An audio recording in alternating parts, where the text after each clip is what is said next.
Hi hello ನಮಸ್ಕಾರ welcome back to ಜಿ ಆಸ್ ಫುಡ್ ಬ್ಲಾಗ್ಸ್.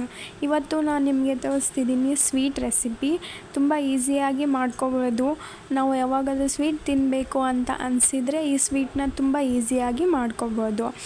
ಮತ್ತು ನಮ್ಮ ಮನೆಯಲ್ಲಿರೋ ಇಂಗ್ರೀಡಿಯೆಂಟ್ಸಿಂದನೇ ಮಾಡ್ಕೋಬೋದು. ಇಲ್ಲಿ ನಾನು ಅರ್ಧ ಕಪ್ಪಷ್ಟು ಅಕ್ಕಿ ತೊಗೊಂಡಿದ್ದೀನಿ. ಆ ಅರ್ಧ ಕಪ್ ಅಕ್ಕಿನ ಒಂದು 3 ಇಲ್ಲ 4 ಸಾರಿ ನೀರಿಂದ ಚೆನ್ನಾಗಿ ತೊಳಿಬೇಕು.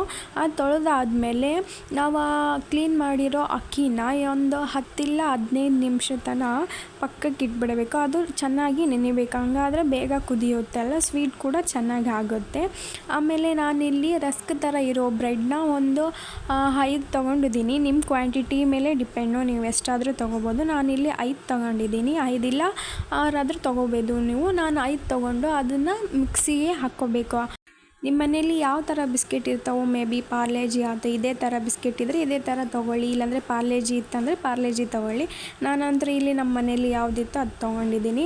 ಈ ಬಿಸ್ಕೆಟ್ನ ಪೀಸಾಗಿ ಮಾಡಿ ಮಿಕ್ಸಿ ಜಾರಲ್ಲಿ ಹಾಕಬೇಕು. ಪೀಸ್ ಮಾಡಿದರೆ ಅದು ಚೆನ್ನಾಗಿ ಗ್ರೈಂಡ್ ಆಗುತ್ತೆ. ಹಾಗಾಗಿ ಈ ಪೀಸ್ ಮಾಡಿದ್ದನ್ನು ಬಿಸ್ಕೆಟ್ನ ನಾವು ಗ್ರೈಂಡ್ ಮಾಡಬೇಕು. ಅಂದರೆ ಒಂದು 2 ಇಲ್ಲ 3 ಸಾರಿ ತಿರ್ಸಿದ್ರೆ ಸಾಕು. ಅದು ಚೆನ್ನಾಗಿ ಮೆತ್ತಗೆ ಗ್ರೈಂಡ್ ಆಗಬೇಕು. ನಾನಿಲ್ಲಿ ಗ್ರೈಂಡ್ ಮಾಡಿ ತೋರಿಸ್ತಿದ್ದೀನಿ ನೋಡಿ. ಈ ಥರ ಪುಡಿ ಆದರೆ ಸಾಕು. ಈ ಥರ ಸ್ವಲ್ಪ ನಿಮಗೆ ಇನ್ನೂ ಪುಡಿ ಬೇಕಂದರೆ ಇನ್ನೂ ಜಾಸ್ತಿ ಮಾಡ್ಕೋಬೋದು, ಅದರನ್ನೇನು ಪ್ರಾಬ್ಲಮ್ ಇಲ್ಲ. ಈ ಥರ ಪುಡಿ ಆದರೆ ಸಾಕು.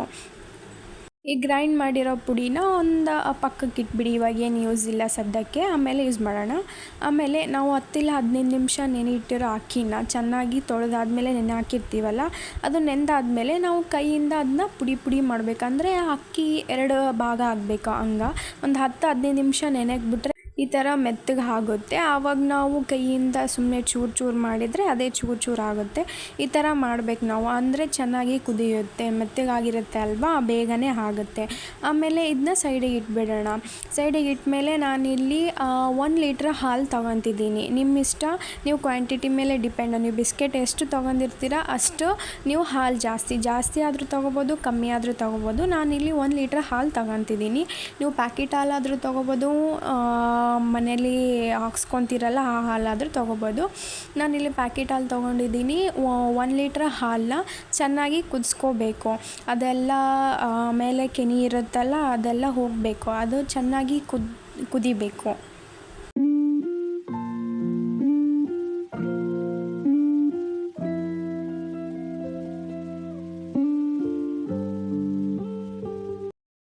ಈ ಸ್ವೀಟ್ನ ನಾವು ತುಂಬ ಈಸಿಯಾಗಿ ಮಾಡ್ಕೋಬೋದು. ಇದನ್ನ ಸ್ವೀಟ್ನ 10 ಇಲ್ಲ 15 ನಿಮಿಷದಲ್ಲಿ ಮಾಡ್ಬೋದು. ಬೇಗ ಆಗಿಬಿಡುತ್ತೆ. ನಮಗೇನಾದರೂ ಸ್ವೀಟ್ ತಿನ್ನಬೇಕಪ್ಪ ಅಂತ ಅನಿಸಿದರೆ ಅವಾಗ 10 ಇಲ್ಲ 15 ನಿಮಿಷದಾಗ ಬೇಗ ಆಗಿಬಿಡುತ್ತೆ. ಈ ಸ್ವೀಟ್ನ ಮಕ್ಕಳಿಗೆ ಕೂಡ ಕೊಡ್ಬೋದು. ಮಕ್ಕಳು ಕೂಡ ತುಂಬ ಇಷ್ಟಪಟ್ಟು ತಿಂತಾರೆ. ಈ ಸ್ವೀಟ ದೊಡ್ಡವ್ರು ಕೂಡ ತಿನ್ಬೋದು. ಮತ್ತು ಮಕ್ಕಳಿಗೆ ಬಾಕ್ಸ್ ಕಟ್ಟಬೇಕಾದ್ರೆ ಅವಾಗ ಕೂಡ ಕಟ್ಬೋದು. ಆಮೇಲೆ ಇಲ್ಲಿ ನೋಡ್ತಿದ್ದೀರಲ್ಲ, ಹಾಲು ಈ ಥರ ಕುದಿಬೇಕು. ಹಾಲು ಕುದ್ದಾದ್ಮೇಲೆ ನಾವು 10 ಇಲ್ಲ 15 ನಿಮಿಷ ನೆನೆ ಹಾಕಿರ್ತೀವಲ್ಲ, ಅರ್ಧ ಕಪ್ ಅಷ್ಟು ಅಕ್ಕಿನ ಇದರಲ್ಲಿ ಹಾಕಬೇಕು. ಸ್ವಲ್ಪ ನೀರು ಹಾಕಿ ನೆನೆ ಹಾಕಿರ್ತೀವಲ್ಲ, ಪರವಾಗಿಲ್ಲ, ನೀರೇನು ತೆಗೆಯೋದು ಬೇಕಿಲ್ಲ. ಹಾಗೆ ಹಾಕಿ ಅದು ಹಾಕಿದ್ಮೇಲೆ ಒಂದು 5 ನಿಮಿಷ ಹಂಗೆ ಅದನ್ನು ಸ್ಟಿರ್ ಮಾಡಬೇಕು. ಚೆನ್ನಾಗಿ ಮಿಕ್ಸ್ ಮಾಡಬೇಕು. ಅದಂದರೆ ಕುದಿಬೇಕು, ಹಾಲಿನಲ್ಲಿ ಕುದಿಬೇಕಲ್ವ, ಹಂಗಾಗಿ ಅದು ಚೆನ್ನಾಗಿ ಕುದಿಬೇಕು. ಆಮೇಲೆ ಈ ಸ್ವೀಟ್ನ ಮಕ್ಕಳಿಗೆ ಕೂಡ ಕೊಡ್ಬೋದು, ದೊಡ್ಡವ್ರಿಗೆ ಕೂಡ ಕೊಡ್ಬೋದು. ಅದರಲ್ಲಿ ಏನಿಲ್ಲ, ಚೆನ್ನಾಗಿ ಇಷ್ಟಪಟ್ಟು ತಿಂತಾರೆ. ಒಬ್ಬೊಬ್ಬರು ಸ್ವೀಟ್ ಜಾಸ್ತಿ ತಿನ್ನೋರು ಇರ್ತಾರೆ, ಸಡನ್ನಾಗಿ ಕೇಳಿದ ತಕ್ಷಣ ಮಾಡೋಕ್ಕಾಗೋದಿಲ್ಲ. ಹಂಗಾಗಿ ಈ ಥರ ಸ್ವೀಟ್ ಅಂದರೆ ಈಸಿಯಾಗಿ ಬೇಗ ಮಾಡ್ಬೋದು. 10 ಇಲ್ಲ 15 ನಿಮಿಷದಲ್ಲಿ ಮಾಡ್ಬೋದಲ್ಲ. ಹಂಗಾಗಿ ನಿಮ್ಮ ಮನೆಯಲ್ಲಿ ಈ ಥರ ಬಿಸ್ಕೆಟ್ ಇದ್ದರೆ, ಇಲ್ಲಾಂದರೆ ಪಾರ್ಲೇಜಿ ಬಿಸ್ಕೆಟ್ ಇದ್ದರೆ ಆ ಬಿಸ್ಕೆಟಿಂದ ಕೂಡ ಮಾಡ್ಬೋದು. ಸೇಮ್ ಪ್ರೋಸೆಸ್ ಇರುತ್ತೆ, ಎಲ್ಲ ಸೇಮೇ ಇರುತ್ತೆ. ನಾವು ಇಲ್ಲಿ ರಸ್ಕ್ ಬಿಸ್ಕೆಟ್ ಬದಲು ಪಾರ್ಲೇಜಿ ತೊಗೊಂಡಿದ್ದೀವಿ ಅಷ್ಟೇ, ಅದರಲ್ಲೇನು ಡಿಫ್ರೆನ್ಸ್ ಇಲ್ಲ. ಅವಾಗವಾಗ ಈ ಥರ ಸ್ಟಿರ್ ಮಾಡ್ಕೊತ, ಈ ಥರ ಮಿಕ್ಸ್ ಮಾಡ್ಕೊತ ಇರಬೇಕು. ಹಂಗಿದ್ರೆ ಅದು ಮೇಲೆ ಕೆನೆ ಇರುತ್ತಲ್ವ, ಅದು ಎಲ್ಲ ಹೋಗ್ಬಿಡುತ್ತೆ ಸೈಡಿಗೆಲ್ಲ. ಅದಿದ್ದರೆ ಅಷ್ಟು ತಿನ್ನೋಕ್ಕೆ ಚೆನ್ನಾಗಿ ಅನಿಸಲ್ಲ. ಹಂಗಾಗಿ ಅದನ್ನ 5 ನಿಮಿಷಕ್ಕೊಮ್ಮೆ ಹಂಗೆ ಕಲಿಸ್ಕೊತ ಇರಬೇಕು. ಈ ಥರ ಮಿಕ್ಸ್ ಎಲ್ಲ ಆದಮೇಲೆ ಅದನ್ನು ಒಂದು 5 ನಿಮಿಷ ಅದು ಕುದಿಯೋಕ್ಕೆ ಬಿಡಬೇಕು. ಅರ್ಧ ಕಪ್ಪಷ್ಟು ಅಕ್ಕಿ ಹಾಕಿರ್ತೀವಲ್ಲ, ಅದು ಚೆನ್ನಾಗಿ ಕುದಿಬೇಕು. ಆಲ್ರೆಡಿ ಒಂದು 10-15 ನಿಮಿಷ ನೆನೆಸಿರ್ತೀವಿ, ಅದು ಬೇಗನೆ ಕುದಿಯುತ್ತೆ. ಆದರೂ ಒಂದು 5 ನಿಮಿಷ ಕುದ್ರೆ ಚೆನ್ನಾಗಿರುತ್ತೆ. ಅದು ಮೆತ್ತಗಾದರೆ ತಿನ್ನೋಕ್ಕೂ ಕೂಡ ಚೆನ್ನಾಗಿರುತ್ತೆ ಅಲ್ವಾ. ಹಂಗಾಗಿ ಕುದಿಯೋಕ್ಕೆ ಬಿಡಬೇಕು. ಆಮೇಲೆ ಈ ಥರ ಕುದಿಬೇಕಾದ್ರೆ 1 ಕಪ್ಪಷ್ಟು ಸಕ್ಕರೆ ತೊಗೊಂಡಿದ್ದೀನಿ ನಾನು ಇಲ್ಲಿ. ನೀವು ಸಕ್ಕರೆ ಜಾಸ್ತಿ, ಸ್ವೀಟ್ ಜಾಸ್ತಿ ತಿನ್ನೋರಾಗಿದ್ದರೆ ಮೇ ಬಿ ನೀವು 1.5 ಕಪ್ ಆದರೂ ತೊಗೋಬೋದು. ನಾನಿಲ್ಲಿ 1 ಕಪ್ಪಷ್ಟು ಸಕ್ಕರೆ ತೊಗೊಂಡಿದ್ದೀನಿ.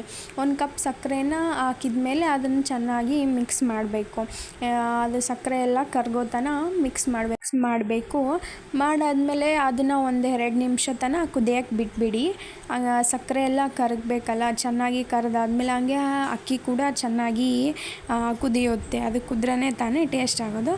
ಆಮೇಲೆ ನಾನಿಲ್ಲಿ ಗ್ರೈಂಡ್ ಮಾಡಿ ಇಟ್ಕೊಂಡಿರೋ ಬಿಸ್ಕೆಟ್ ಪುಡಿನ ಇದರಲ್ಲಿ ಹಾಕಿ ಮಿಕ್ಸ್ ಮಾಡಬೇಕು. ಇದನ್ನ ಒಂದು 5 ನಿಮಿಷ ತನಕ ಮಿಕ್ಸ್ ಮಾಡಬೇಕು. ಯಾಕಂದರೆ ಅದು ಹಾಲಲ್ಲಿ ಹಾಕಿದ ತಕ್ಷಣ ಅದೆಲ್ಲ ಗಂಟು ಆಗಿಬಿಡುತ್ತೆ ಅಲ್ವಾ. ಆ ಗಂಟು ಹಾಕಬಾರ್ದು, ಅದೆಲ್ಲ ಬಿಡಿಸ್ಬೇಕು. ಆ ಥರ ಸ್ಟಿರ್ ಮಾಡಬೇಕು. ಚೆನ್ನಾಗಿ ಅದನ್ನು ಕಲಿಸ್ಬೇಕು. ಅದು ಗಂಟೆಲ್ಲ ಬಿಡಿಸ್ಕೊಂಡು ಹೋಗ್ಬಿಡಬೇಕು. ಆಮೇಲೆ ಅದು ತಿನ್ನೋಕೆ ಈಸಿ ಆಗುತ್ತೆ ಆ ಥರ ಆದರೆ. ಹಂಗಾಗಿ ಅದನ್ನು ಚೆನ್ನಾಗಿ ಮಿಕ್ಸ್ ಮಾಡಬೇಕು.